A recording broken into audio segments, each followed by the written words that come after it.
Hello and welcome everybody to today's edition of Mexico News Network's Breaking News Business.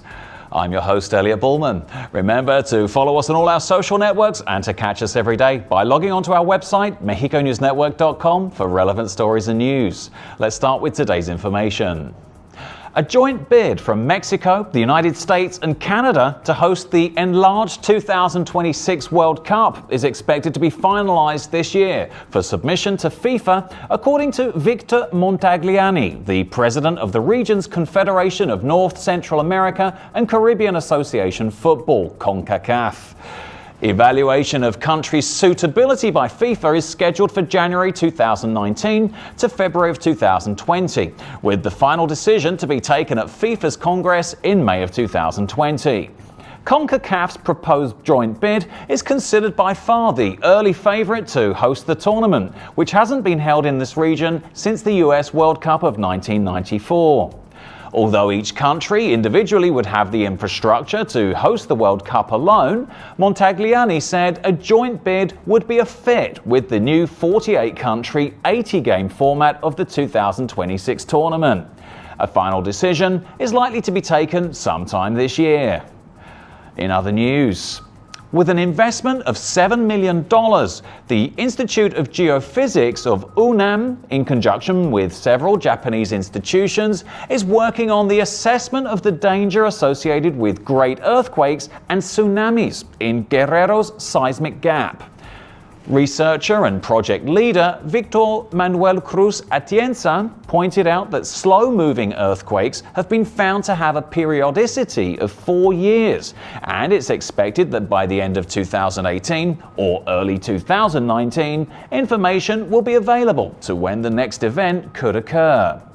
The project consists of the installation of devices that measure from different perspectives the tectonic movement in the sea and the earth. This task involves Japanese experts who have already visited Zihuatanejo and have spoken to different local authorities to implement specific activities, including documented drills. 70% of the cost of the project is being funded by Japanese institutions such as the universities of Tokyo, Kobe, Tohoku, and Tokushima, as well as a Japan Agency for Marine Earth Science and Technology. In other headlines, Softec, Alestra, Neoris, Price Travel, and Keo Networks are 5 success stories of technology companies that, besides being leaders in their domestic sectors in Mexico, have also managed to cross borders and today provide inspiration for more Mexican startups. These top 5 Mexican technology companies compete in a market with a value of $3.5 trillion, according to data from Gartner. Keo Networks and Softec are global providers of software and other information technology services. Alestra offers telecommunications and IT solutions to both domestic and foreign companies in more than 23 countries. Meanwhile, Neoris is a leader in IT consulting and is the second most important firm in Latin America. And Price Travel is Mexico's largest online travel agency and currently books more than 60 million trips a year. Combined, this pool of companies employs more than 14,000 people globally. And finally, let's check the markets. The Mexican peso decreased 0.03% to 18.54 from 18.54 in the previous trading session. Mexico's IPC ended 1.4% lower to 48,956. Geopolitical tension and profit-taking could be the culprit behind the fall, as the benchmark index has gained 7.3% year-to-date.